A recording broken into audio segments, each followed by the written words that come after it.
Good morning. आप सबका बहुत बहुत स्वागत है। एक नया दिन, नई ऊर्जा, नई सोच और नया चिंतन। गार्डन में बैठी हुई हूँ, चाय की चुस्की ले रही हूँ और कुछ चिंतन भी चल रहा है। साथ साथ आप सबके कमेंट्स भी पढ़ती चली जा रही हूँ। तो लाजमी है कि दिन की शुरुआत हुई है यहाँ से, तो आज सारा दिन पहला जो मेरा काम होगा वो गार्डन का ही होगा और वहीं से होगी शुरुआत। दोस्तों, कोई भी काम करने से पहले अभी आप देख रहे हैं, ये 3-4 दिनों से आप देख रहे हैं कि मैं आ रही हूँ। ये सारी मिट्टी ऐसे जम गई है, इस मिट्टी को साफ करने के लिए बॉडी के साथ साथ मैं आई हुई हूँ ताकि अच्छे से पोछा लगा सकूँ। ये पोछा है, ये इससे काम नहीं करती, कहती कि मुझे इसे नहीं आता है, जबकि ये इतना इजी है इससे काम करना। तो मैंने कहा कि चले ठीक है, मैं आपके साथ साथ लग के और ये सारा काम करती हूँ। तो दोस्तों, पहले छत की ये पूरी जो मिट्टी जम गई है, इतना अभी टाइल्स वगैरह आपने देखा था, इतना खर्च करके मैंने किया था। रोज़ मैं देखती हूँ तो मेरी तकलीफ़ होती है, तो आज इनके साथ लग करके पूरा सफाई करने की कोशिश करती हूँ मैं। तो सबसे पहले इसमें मैंने पानी डाला और पानी डाल के सर्फ डाला और थोड़ा सा क्लीनर इसके अंदर मैंने डाल दिया था ताकि वो अच्छे से घुल जाए। उसके बाद इसमें पानी ले करके और मैंने जहाँ जहाँ मिट्टी जमी हुई थी पूरे छत पे, वहाँ पहले गीला कर दिया मैंने। और उसको गीला करने के बाद फिर थोड़ी सी सेकेंड टाइम में मैंने इस पे रगड़ मारी और उसके बाद फिर पोछे से इस पे हाथ लगा करके मैंने किया। तो ये अभी फर्स्ट स्टेप का काम मैं कर रही थी, इसलिए मैंने आपको बता दिया कि इसके बाद मैंने क्या क्या किया है। अब आपको दिखाती हूँ कि कितना साफ़ हुआ है फर्श। सफाई के साथ साथ दोस्तों थोड़ा सा सेटअप भी चेंज किया है। ये इस वाले पोर्शन को देखिए, डायगनली इस तरह से मैंने लगा के, और जितने प्लांट्स थे अडेनियम वाले ये बीच में रख दिया है। तो बहुत ही मतलब सामने से तो देखने में बहुत अच्छा लग रहा है। शायद उतना अच्छा से वीडियोग्राफी में नहीं कर पाऊँ क्योंकि धूप बहुत ज़्यादा हो गई है। और फर्श लगभग साफ, और सर्फ के साथ इसे फर्श को क्लीन करेंगे तो एकदम बिल्कुल ही साफ हो जाएगा, क्योंकि थोड़ी सी लापरवाही की वजह से पीले पीले हल्के से दाग इसमें पड़ गए थे। आज 7 अक्टूबर है, नेक्स्ट डे हो गया, क्योंकि कल काम ख़त्म करके आने के बाद हिम्मत नहीं थी कि कुछ भी करूं। और आज सुबह सुबह मम्मी और कमल जो है मुंबई के लिए रवाना हो गए हैं। तो कमरा बिल्कुल खुला हुआ था उनका। मम्मी का कमरे में सारे कवर्ड में ऐसे ऐसे सामान थे, क्योंकि वो जो पैकिंग करके ले गई हैं कुछ कुछ सामान उन्होंने अपने अटैची से निकाल के इधर उधर रख दिया है। तो मैं उसे देख रही थी तो यही सब मैं देख रही थी, कवर्ड को ठीक करूं, इसमें बच्चों के पेंसिल वगैरह, सब पुराने सूट चादरें वगैरह जो है वो वहाँ से पंजाब से गई थी, लेके आई थी, तो वो था। तो उसे पहले कबर्ड को उनके ठीक किया, उसके बाद पूरा चादर वगैरह चेंज करना था। तो चादर मैं चेंज करने लगी, वो इसलिए चादर भी चेंज करना होता है। वैसे तो इस बार 1 हफ्ता हो गया था, लास्ट वीक में चादर संडे को चेंज हुआ था, तो वो उन्होंने चेंज नहीं करने दिया। उन्होंने कहा कि ठीक है हमें जाना है। अभी भी अब कमल के जिस कमरे में टीवी लगा हुआ है उस कमरे का भी अभी ठीक से नहीं हुआ है।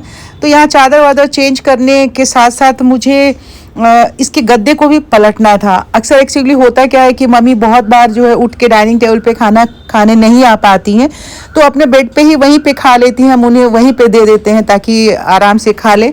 तो कभी पानी गिर जाता है, कभी लस्सी गिर गई, तो कभी कुछ, तो इस तरह से परेशानी होती है। तो अब ऊपर से चादर तो हम चेंज कर देते हैं, पर जो गद्दा है वो गीला हो जाता है, तो इसे अक्सर मैं पलट देती हूँ। महीने दिन में पलट दिया, पलट करके फिर फ़ैन चला देती हूँ तो सूख जाता है, क्योंकि इतना भारी गद्दा मुझसे अकेले बालकनी में या टेरेस पे तो जाएगा नहीं, क्योंकि यहीं पे धूप मिलती है। खैर उसको पलट के थोड़ी देर सूखने के बाद मैंने चादर वगैरह डाल दिया, ठीक कर दिया।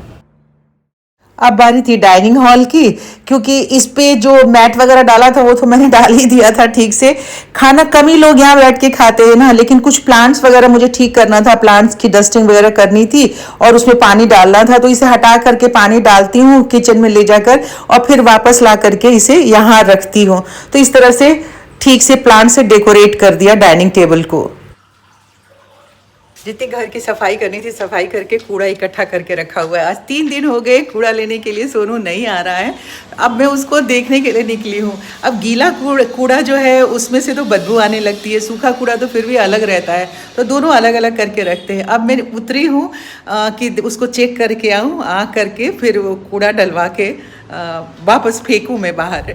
सोनू मिल गया था आके, वो कचरा ले गया और मैं उसके बाद घर के पूरी सफाई उफाई हो गई। जब कचरा चला गया तो बैठ के फिर बुनाई करने लगी। बीच में जो निरंतर रोज का काम होता है वो होता रहता है, पर जो निरंतर काम होता रहता है ना, उसमें हम लोगों के जो औरतों की थिंकियाने की आदत है ना, कि गुजरे हुए पल में कितने कष्ट सहे हैं, कितनी तकलीफें हुई हैं, बस इसे ही हम याद करते हैं। उसकी जगह पे हम अगर याद करें कि कितने खुशगवार से वो लम्हे थे, कितने अच्छे थे, और मैं तकरीबन वही सोचती हूँ। हालांकि आप कितना भी करें, कुछ ना कुछ नेगेटिव बातें जो हैं, जो आपके साथ गुजरी हैं, आपके रिश्ते नातों से जो आपको ताने मिले हैं, तकलीफें हुई हैं, वो याद तो आती हैं, पर मैं उसे नकार देने की कोशिश करती हूँ और अपने बच्चों के साथ गुजारे हुए लम्हे याद करने की ज़्यादा कोशिश करती हूँ। ये सब कुछ चलता रहता है और इसी बीच में मुझे शाम हो गई तो चाय की तलब हुई थी। तो जो मैं काम कर रही हूँ वो तो बताया नहीं कि एक कप चाय मैंने आके बनाई अपने लिए। दोस्तों, पता है क्या है कि अक्सर हमने देखा है कि हम सब जब घरों में औरतें होती है ना, एक दो बच्चा हो जाता है तो अपने प्रति इतनी ज़्यादा हम लापरवाह हो जाते हैं, कभी ख्याल ही नहीं करते हैं कि हमें भी श्रृंगार किया, हमें भी तैयार होने की ज़रूरत है। और ख़ास करके जो हाउसवाइफ होती हैं वो घर का सारा काम करती रहेंगी, घर के सारे सदस्य का जो है वो केयर करती हैं, इंतज़ाम करती हैं, उनके लिए तरह तरह के खाना बनाएंगी। लेकिन जब अपनी बारी आती है ना, तो वहाँ पे आके वो लापरवाह हो जाती हैं। और मैंने अक्सर ऐसा देखा है अपने घर में, मतलब अपनी मदर को देखा, अपनी भाभीयों को देखा, तो मुझे हमेशा से ये रहता था कि ये बहुत ही गलत है ना। ये एक ट्रे जो ये आता है, मैं बहुत दिनों से इंतज़ार कर रही थी इसका कि ये मुझे मिले।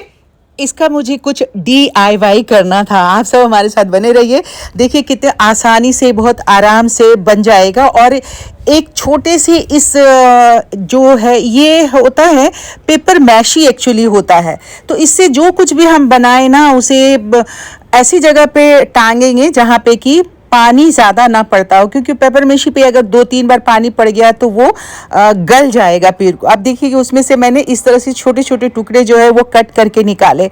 आजकल आप गूगल पे जाएं या इंटरनेट पे बहुत सारी चीज़ें आपको इतने आइडियाज़ मिल जाते हैं, तो मैंने भी किसी के चैनल से ही ये आइडिया लिया था।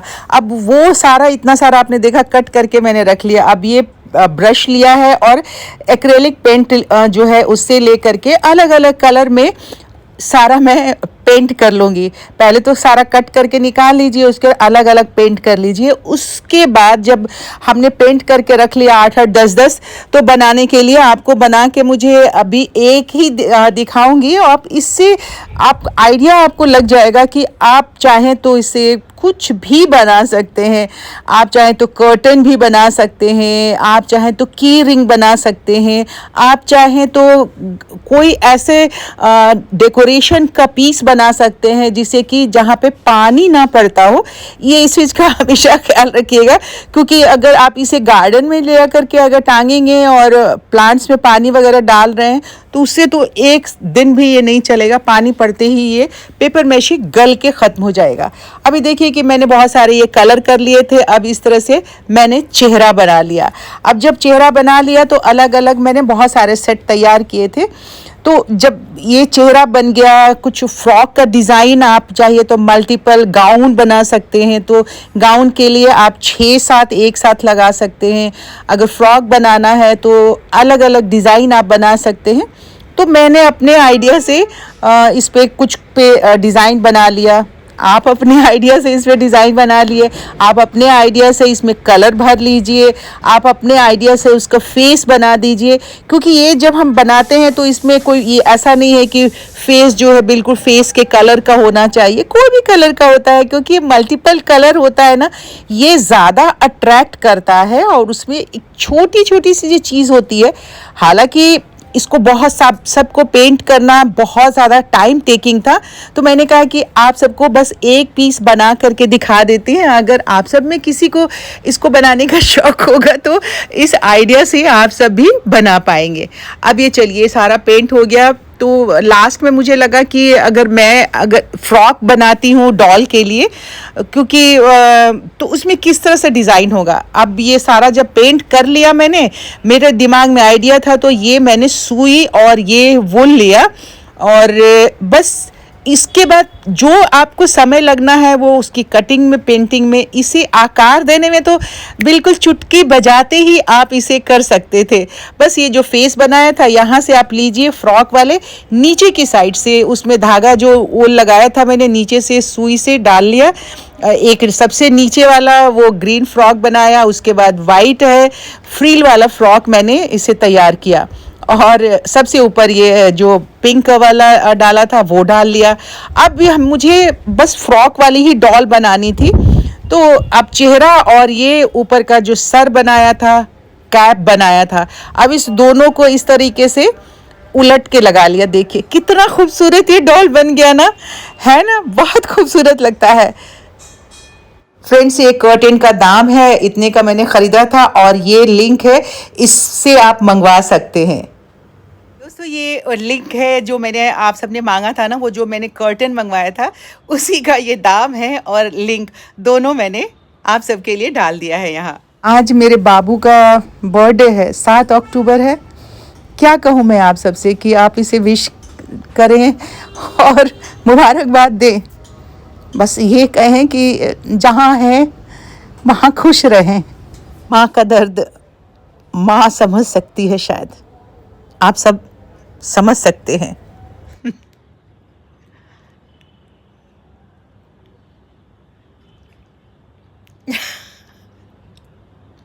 अब आज का वीडियो यहीं पे समाप्त करती हूँ। अगर अच्छा लगा है वीडियो तो इसे लाइक कर दीजिएगा, चैनल सब्सक्राइब कर लीजिएगा।